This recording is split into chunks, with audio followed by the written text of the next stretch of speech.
आज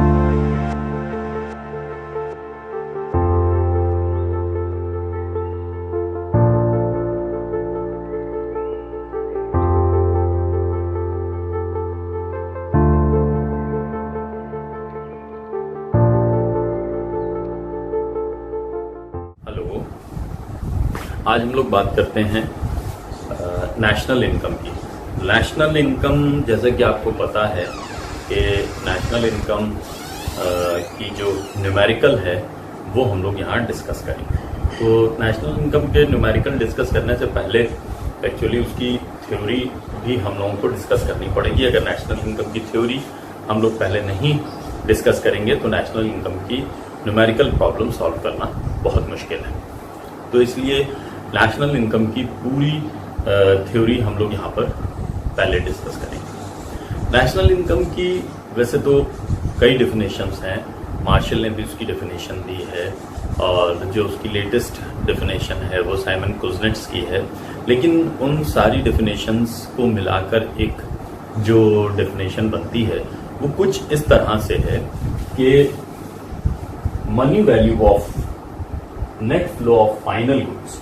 अब ये मनी वैल्यू क्या है और net flow of final goods क्या है, ये सारी चीजें हम लोग अभी डिस्कस करेंगे। पहले एक बार हम आपको ये पूरी डेफिनेशन पढ़ के बता दें, फिर उसके बाद क्या है money value of net flow of final goods and services produced annually in the domestic economy without counting twice plus net factor income from abroad.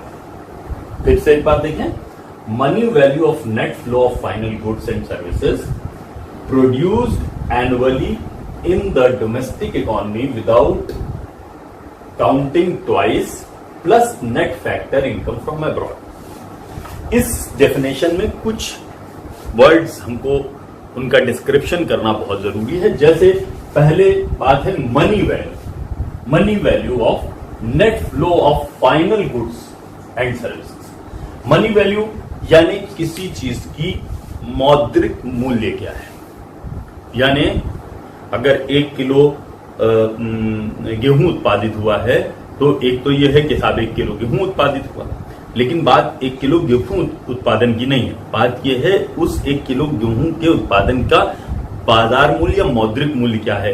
यानी 1 किलो गेहूं 20 रुपए का 1 किलो है तो इसके मतलब है 20 रुपए के प्रोडक्ट उत्पादित हुए। तो क्या है, जितना भी प्रोडक्ट, वो प्रोडक्ट जो फाइनल गुड्स एंड सर्विसेज है। अब फाइनल गुड्स एंड सर्विसेज क्या होती है, उनका मनी वैल्यू की बात हम नेशनल इनकम में करते हैं। अब वो ये तो बात समझ में आ गई कि मनी वैल्यू क्या है, लेकिन अब एक दूसरी बात यहां पर क्या आ गई, फाइनल गुड्स एंड सर्विसेज। अभी फाइनल गुड्स क्या चीज है, फाइनल गुड्स वो हैं जो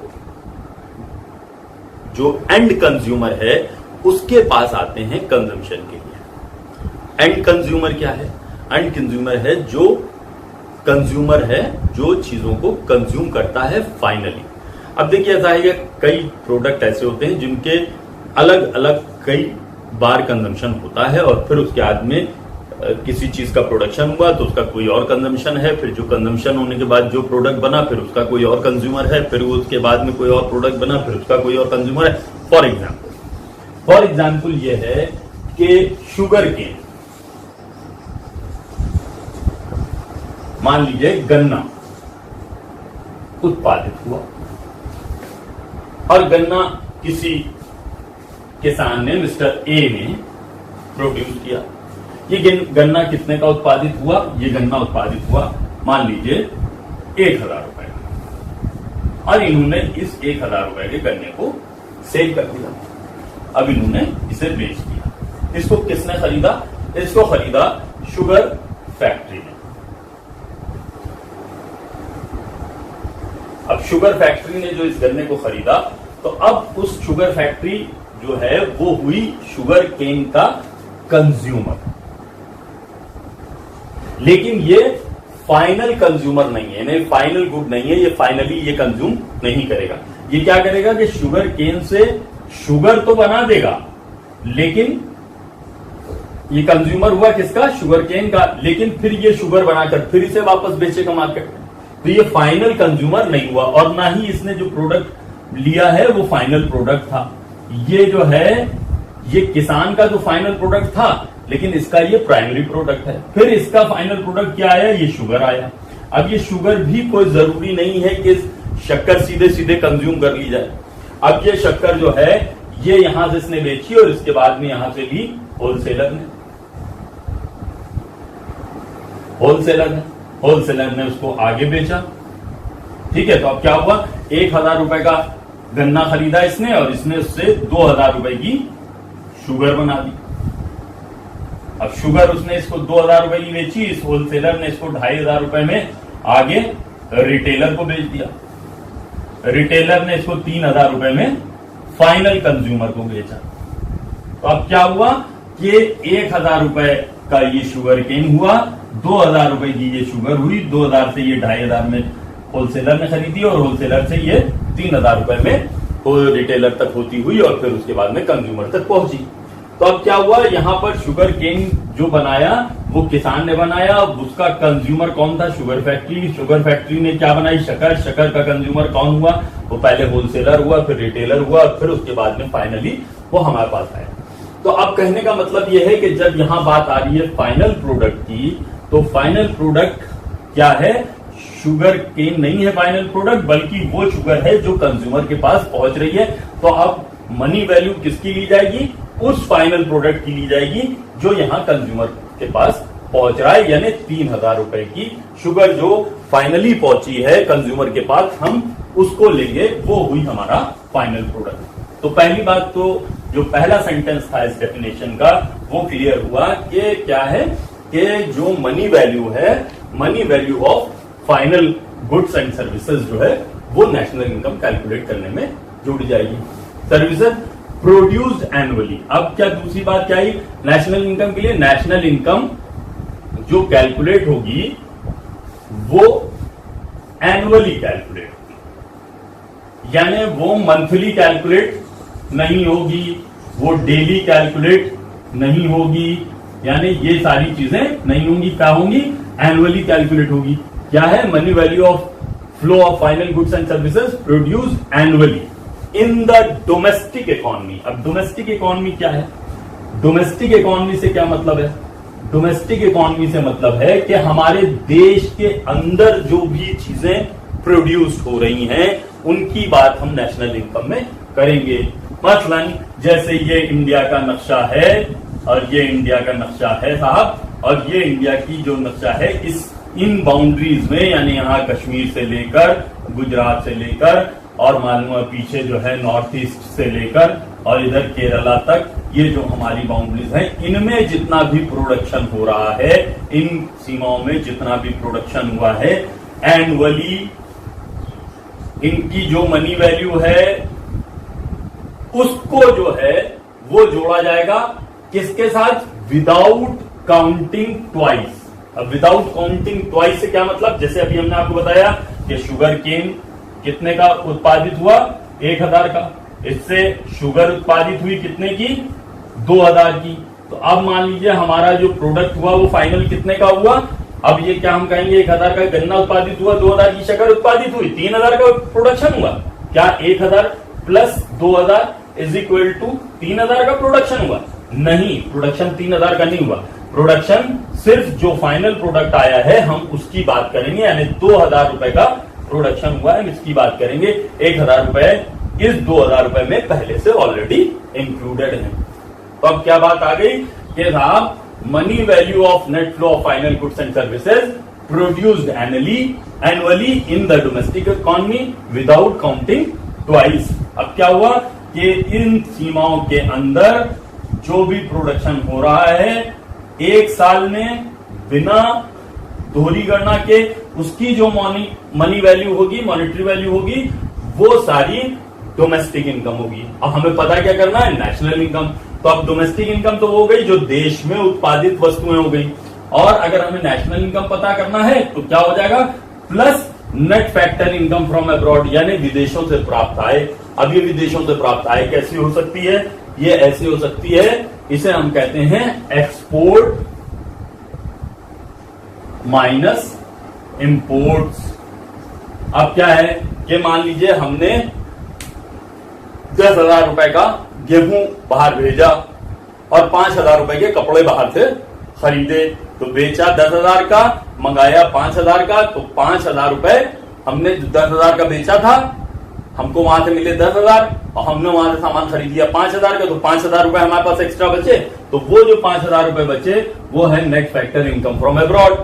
या मान लीजिए हमारा एक आदमी जाकर दुबई में काम कर रहा है और वहां से वो 1 लाख रुपए साल में कमा कर भेज रहा है, और श्रीलंका का एक आदमी यहां आ गया है जो यहां काम कर रहा है और यहां से वो 50,000 कमाकर श्रीलंका भेज रहा है। तो हमको मिल रहा है 1,000 दुबई से और हम दे रहे हैं 50,000 श्रीलंका को, तो यानी कि फिर भी हमारे पास 50,000 बच रहा है, तो वो है net factor income from abroad. तो अब क्या हुआ बात कि जो मनी वैल्यू है फाइनल गुड्स एंड सर्विसेज की, जो कि 1 साल में प्रोड्यूस हुआ है हमारी डोमेस्टिक इकोनॉमी में बिना दोहरी गणना किए हुए, प्लस जो net factor income from abroad है, अगर इन सारी चीजों को जोड़ लिया जाए तो हमको किसी देश की नेशनल इनकम या राष्ट्रीय आय पता लगती है। ये तो हो गई बात इसकी डेफिनेशन की। लेकिन नेशनल इनकम पता करने के कई मेथड्स, ऐसा नहीं है कि बस खाली एक ही मेथड है नेशनल इनकम पता करने का। नेशनल इनकम पता करने के 3 मेथड्स। अब ये 3 मेथड्स कौन से हैं उन पर बात करने से पहले हम लोग एक बात और कर रहे हैं। मान लीजिए अभी जो हम लोग बात कर रहे थे प्रोडक्शन की, तो साहब प्रोडक्शन जो हो रहा है, प्रोडक्शन जो हुआ किसी इकोनॉमी में, मान लीजिए 10,000 रुपए का प्रोडक्शन। अब क्या प्रोडक्शन ऐसे ही हो जाता है? प्रोडक्शन करने के लिए कुछ फैक्टर्स ऑफ प्रोडक्शन लगते हैं। अब ये फैक्टर्स ऑफ प्रोडक्शन कौन कौन से हैं? ये फैक्टर्स ऑफ प्रोडक्शन कौन कौन से हैं? ये फैक्टर्स ऑफ प्रोडक्शन है लैंड, लेबर, कैपिटल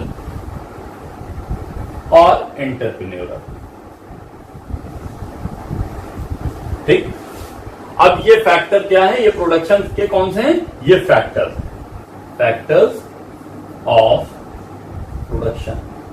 तो अब क्या हुआ? इन फैक्टर्स ऑफ प्रोडक्शन में लगे हुए हैं कौन कौन? लैंड, लेबर, कैपिटल और एंटरप्रेन्योर।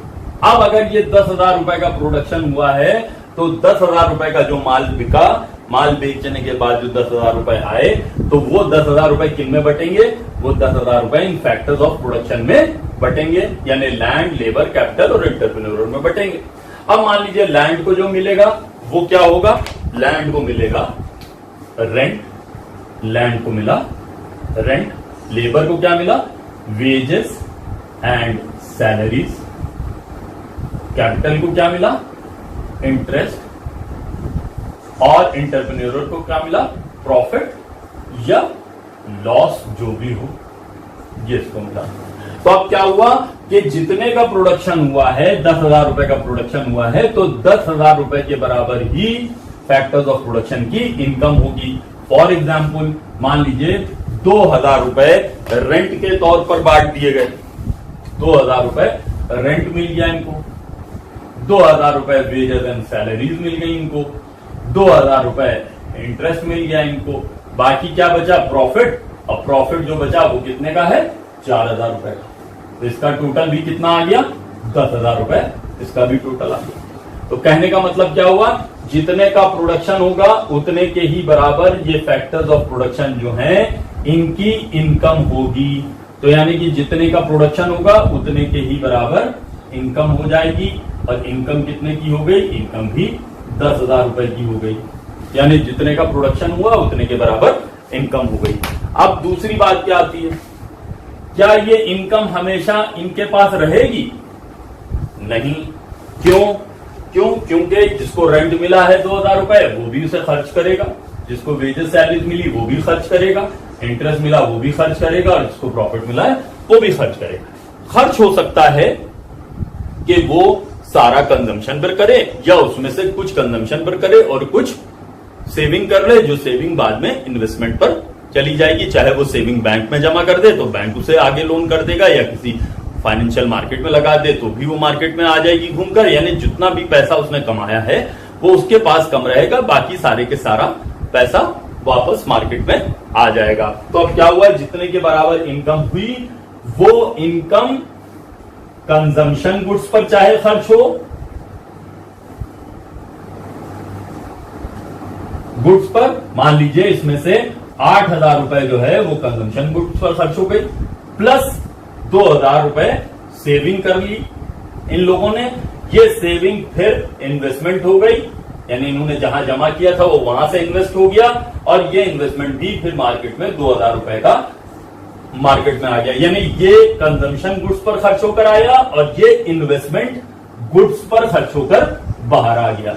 तो अब क्या हुआ कि जितने की इनकम हुई थी, इतने की इनकम हुई थी 10,000 की, ये वापस 10,000 रुपए निकलकर कहां आ गए, यहां आ गए। ये क्या हुआ, एक्सपेंडिचर हो गया। ये एक्सपेंडिचर काहे का हुआ, 10,000 रुपए का, जिसमें से 8,000 रुपए कंजम्पशन पर खर्च हुए और 2,000 रुपए इन्वेस्टमेंट पर खर्च हुए, इन्वेस्टमेंट गुड्स पर, और 2,000 रुपए कंजम्पशन गुड्स पर खर्च हुए। ठीक, तो अब क्या हुआ कि प्रोडक्शन 10,000 का हुआ तो इनकम भी 10,000 की हुई, तो एक्सपेंडिचर भी 10,000 रुपए का हुआ। अब ये 10,000 का एक्सपेंडिचर हुआ, तो ये एक्सपेंडिचर हुआ तो ये जब खर्च होगा तो ये किसके पास आ जाएगा, फिर आगे 10,000 रुपए का प्रोडक्शन होगा, फिर इनकम होगी, फिर एक्सपेंडिचर होगी, और ये एक सिलसिला है जो चलता रहेगा। ये इकोनॉमिक एक्टिविटी है जो चलती रहेगी। अब क्या बात आती है, यहां हम लोग बात ये नहीं कर रहे थे, बात ये कर रहे थे कि नेशनल इनकम कैसे कैलकुलेट करें। तो नेशनल इनकम कैलकुलेट करने के तीनों तरीके आपके सामने आ गए। या तो हम सारा प्रोडक्शन जितना प्रोड्यूस हुआ है उसकी वैल्यू जोड़ लें, तो हमको मिलेगा number 1 methods of calculating national income. तो पहला मेथड क्या हो गया, पहला मेथड हो गया प्रोडक्ट मेथड, या जिसे वैल्यू एडेड मेथड भी कहते हैं, और इसे वैल्यू एडेड मेथड भी कहते हैं। दो, पहला हो गया प्रोडक्ट मेथड या वैल्यू एडेड मेथड। दूसरा मेथड क्या हो गया, जिसे जितना, यानी प्रोडक्ट मेथड या वैल्यू एडेड मेथड, जैसे कि हमने आपको बताया कि क्या है कि 1,000 रुपए का शुगर केन हुआ था और फिर उससे 2,000 रुपए की शुगर केन बना था, हुआ था, और फिर 2,000 रुपए की शुगर बनी थी। तो अब क्या हुआ, या तो हम टोटल 2,000 रुपए जोड़ लें, ये प्रोडक्ट मेथड हो गया, और वैल्यू एडेड मेथड क्या हुआ कि 1,000 रुपए शुगर केन के प्लस 1,000 रुपए शक्कर बनाने में खर्च हुए, तो दोनों का जोड़ कर लिया तो कितना हो गया, 2,000 हो गया। तो ये वैल्यू एडेड मेथड हो गया। तो इस तरह से वैल्यू एडेड मेथड से अगर हमें पता करना है तो इस तरह से हम पता कर लेंगे, तो ये वैल्यू एडेड मेथड हो जाएगा। दूसरा मेथड क्या है, दूसरा मेथड है इनकम मेथड। इनकम मेथड में हम क्या करते हैं, इनकम मेथड में जितनी भी तरह की इनकम है, अब वो इनकम कौन कौन सी है, चाहे रेंट की सूरत में हो, चाहे वेजेस हो, चाहे इंटरेस्ट हो, चाहे प्रॉफिट हो, सैलरीज हो, ये जितनी भी इनकम होती हैं वो इनकम में सारी जोड़ ली जाती हैं। तो हमको नेशनल इनकम तब भी पता चल जाती है, वो कैसे मिलती है, वो इनकम मेथड से मिलती है। और तीसरा क्या है, तीसरा है एक्सपेंडिचर मेथड, यानी जितनी भी तरह का एक्सपेंडिचर होता है वो सारा का सारा इसमें जोड़ दिया जाए, तो हमको एक्सपेंडिचर मेथड से भी नेशनल इनकम पता हो सकती है। तो कहने का मतलब क्या हुआ कि जिस तरह से जितने के बराबर प्रोडक्शन होता है उतना ही इनकम होती है, उतना ही एक्सपेंडिचर होता है। इसी प्रकार से चाहे हम सारा प्रोडक्शन जोड़ लें तो नेशनल इनकम पता चल जाएगी, सारी इनकम जोड़ लें तो नेशनल इनकम पता चल जाएगी, सारा एक्सपेंडिचर जोड़ लें तो नेशनल इनकम पता चल जाएगी। ये कहलाती है GNP, इसे कहते हैं GNI और इसे कहते हैं GNE, और ये तीनों एक दूसरे के बराबर होती है। यानी ये हो गया ग्रॉस नेशनल प्रोडक्ट, ये हो गया ग्रॉस नेशनल इनकम, ये हो गया ग्रॉस नेशनल एक्सपेंडिचर। तो हमेशा जो है वो GNP is equal to GNI is equal to GNE होती है, और इसको हम लोग अलग अलग मेथड से कैलकुलेट कर सकते हैं। अब यहां तक बात समझ में आ गई आपको कि नेशनल इनकम क्या है, कि नेशनल इनकम है कि मनी वैल्यू जितनी भी एक साल में किसी देश की सीमाओं में बिना दोहरी गणना के उत्पादित किया जाए, उसकी जो मनी वैल्यू होगी उसको जोड़ दिया जाए तो वो डोमेस्टिक इनकम हो गई। अगर उसके साथ में उसमें इनकम फ्रॉम अब्रॉड जोड़ दिया जाए तो वो नेशनल इनकम हो गई। इसको पता करने के तरीके तीन हो गए। अगर सारा प्रोडक्शन जोड़ दें या सारी इनकम जोड़ लें या सारा एक्सपेंडिचर जोड़ लें तो हमको नेशनल इनकम पता चल जाएगी। अगर सारा प्रोडक्शन जोड़ते हैं तो जीएनपी पता चल जाएगी, यानी कि national income through production method, national income through income method और national income through expenditure method. तो यानी कि इसके कैलकुलेट करने के तीन मेथड ऑफ नेशनल इनकम।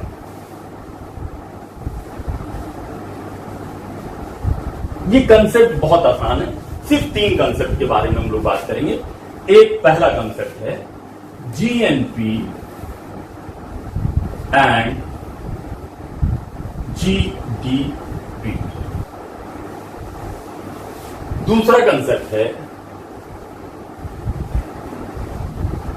इसी में हम लोग जीएनपी और जीडीपी या जिसे हम कहते हैं नेशनल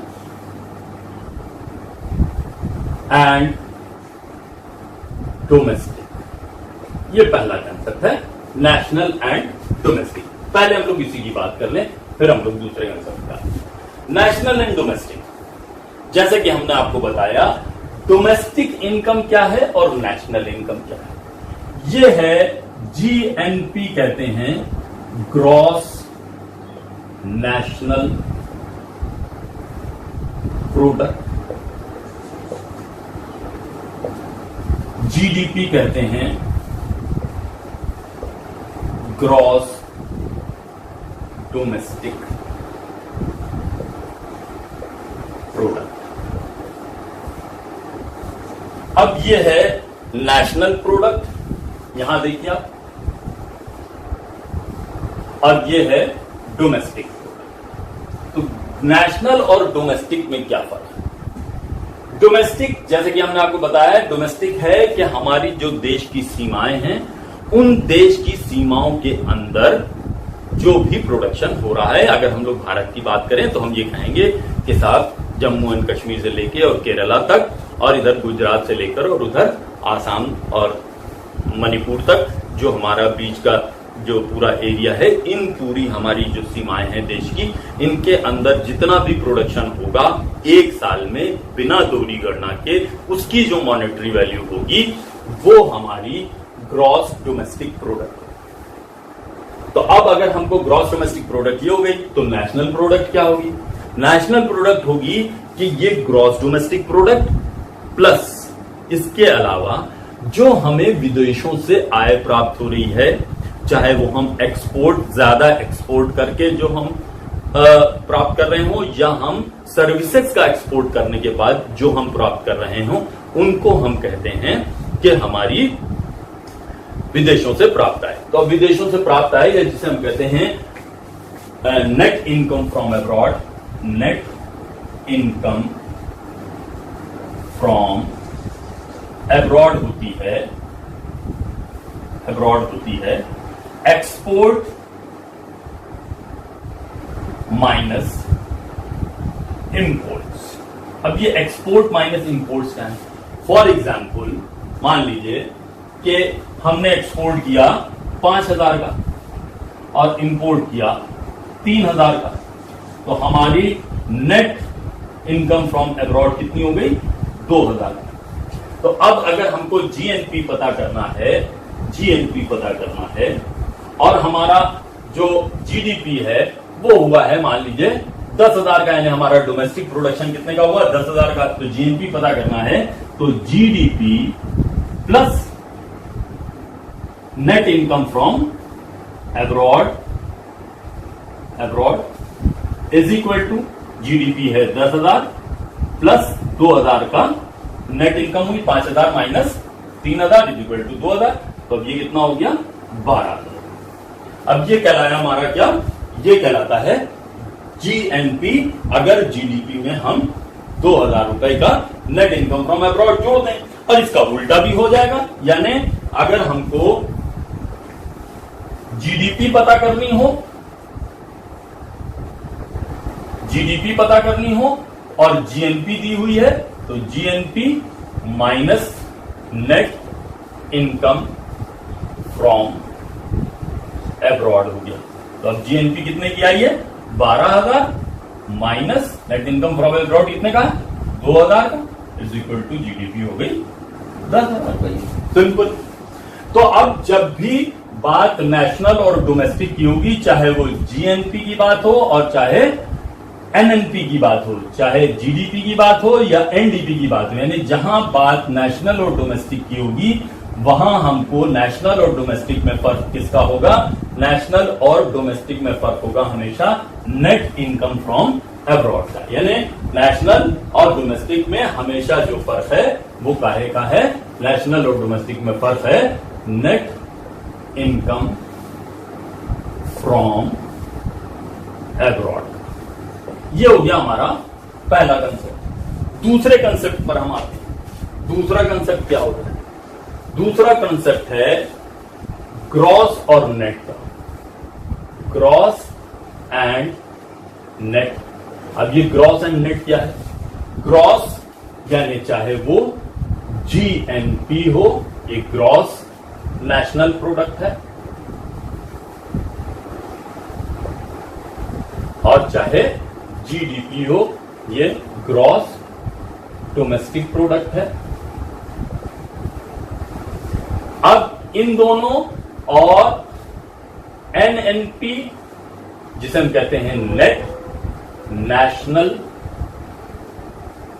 प्रोडक्ट, और एनडीपी ये जिसे हम कहते हैं नेट डोमेस्टिक प्रोडक्ट। अब ये ग्रॉस और नेट में क्या फर्क है? ग्रॉस और नेट में क्या फर्क है? ये है ग्रॉस और ये है नेट। यानी अगर हमको जीएनपी दिया हुआ है और एनएनपी कैलकुलेट करना है, यानी एनएनपी अगर हमें पता करना है और जीएनपी हमको दिया हुआ है, तो क्या होगा? जीएनपी में से हम घटाएंगे डेप्रिसिएशन। यानी हमेशा जो ग्रॉस और नेट में फर्क होगा वो किसका होगा? ग्रॉस और नेट में फर्क हमेशा डेप्रिसिएशन का होगा। डेप्रिसिएशन या जिसे हम हिंदी में मूल्यह्रास भी कहते हैं। यानी अगर हमको नेट पता करना है तो ग्रॉस में से डेप्रिसिएशन घटा देंगे, अगर ग्रॉस पता करना है तो नेट में डेप्रिसिएशन जोड़ दिया जाएगा। यानी एनएनपी दिया है तो इसमें हम डेप्रिसिएशन जोड़ देंगे। चाहे वो अगर हमें एनडीपी पता करना है तो जीडीपी में से डेप्रिसिएशन घटा दिया जाएगा, अगर हमको जीडीपी पता करना है तो एनडीपी में डेप्रिसिएशन जोड़ दिया जाएगा। तीसरा कंसेप्ट बहुत जरूरी है, और तीसरा कंसेप्ट है वो कहलाता है मार्केट प्राइस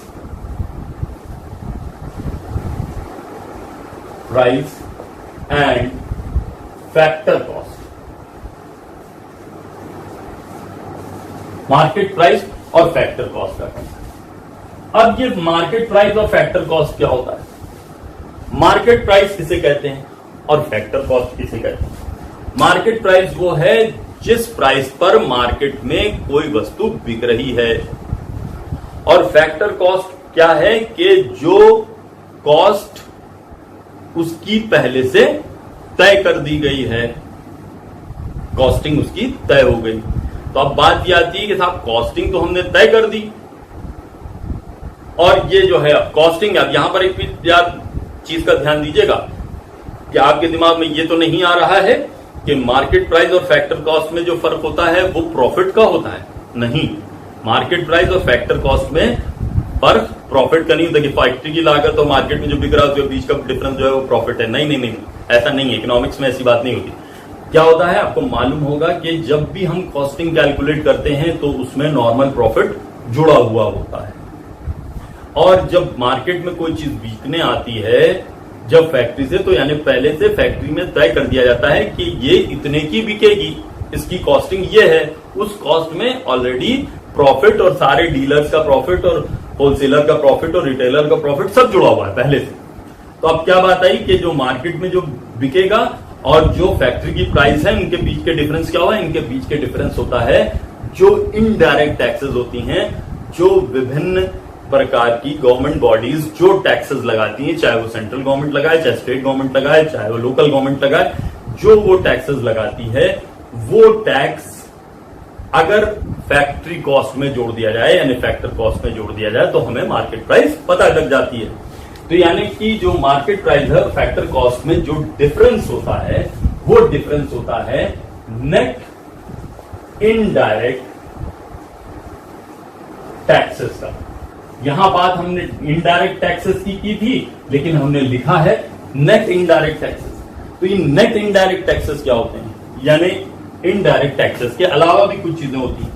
अब कुछ चीजें होती हैं जो सरकार हमसे टैक्स की सूरत में लेती है, उसे तो हम कहते हैं इनडायरेक्ट टैक्सेस। लेकिन सरकार हमको कुछ चीजें देती भी है। अब देती क्या है? जैसे फॉर एग्जाम्पल, बहुत आसान सा एग्जाम्पल आपको बताते हैं, जो रोजमर्रा का एग्जाम्पल आप देखते हैं। एग्जाम्पल क्या है कि जैसे आपने सिलेंडर खरीदा, एक जो गैस का सिलेंडर होता है घर का, कॉमर्शियल नहीं, जो आप यूज करते हैं रेजिडेंशियल जो पर्पज में होता है कंज्यूमर के, वो आप सिलेंडर खरीदते हैं। तो वो सिलेंडर आपने खरीदा और वो सिलेंडर मान लीजिए आज की डेट में शायद 900 रुपए के करीब है, 900 रुपए का आपने खरीदा, लेकिन 900 रुपए आपने दिए और बाद में आपके अकाउंट में 250 रुपए सब्सिडी के आ गए। तो आपको देने कितने पड़े? 900 आज आपने दिया, आपको देने पड़े 650, 250 रुपए रिफंड आ गए आपके। अब ये क्या चीज है? यानी एक तरफ तो सरकार ने हमसे टैक्स लिया, बहुत सी चीजों पर वो हमसे सुबह से शाम तक टैक्स लेती है, और कुछ चीजों पर वो हमको सब्सिडी भी दे रही है। जैसे उसने हमको सब्सिडी काहे पे दी? गैस पर उसने हमको सब्सिडी, और भी बहुत सी चीजों पर वो हमको सब्सिडी देती है। जैसे खाद है, यूरिया है, फर्टिलाइजर्स हैं, इनके ऊपर वो सब्सिडी किसानों को देती है। ठीक है, तो एक तरफ तो वो हमसे टैक्स ले रही है और दूसरी तरफ वो हमको सब्सिडी दे रही है। तो अब क्या हुआ? उसने नेट टैक्स कितना लिया? अब क्या हो गया? नेट टैक्स उसने कितना लिया? तो ये यहां हम लोग नेट टैक्स कैलकुलेट करते हैं, जिसे हम नेट इनडायरेक्ट टैक्स कहते हैं। अब नेट इनडायरेक्ट टैक्स का फॉर्मूला होता है इनडायरेक्ट टैक्सेस माइनस सब्सिडीज। तो अब ये जो नेट इनडायरेक्ट टैक्सेस हैं, यानी इनडायरेक्ट टैक्स उसने हमसे लिए और कुछ उसने हमको सब्सिडीज दे दी। तो मान लीजिए उसने इनडायरेक्ट टैक्स जो है वो 1000 रुपए का इनडायरेक्ट टैक्स लिया और 250 रुपए की उसने सब्सिडीज हमको वापस कर दी। तो नेट इनडायरेक्ट टैक्स कितना हो गया? 1000 minus 250 is equal to net indirect tax हुआ, नेट इनडायरेक्ट टैक्स हुआ 750 रुपए। तो अब ये हुआ। तो अब यहां पर हमारी बात समझ में आई कि ये 3 कंसेप्ट हैं। जो पहला कंसेप्ट है नेशनल और डोमेस्टिक का, दूसरा कंसेप्ट है कंसेप्ट ऑफ ग्रॉस और नेट का, और तीसरा कंसेप्ट है market price and factor cost. इसके हम लोग कुछ न्यूमेरिकल सवाल लगाएंगे, लेकिन next video. Okay, thank you.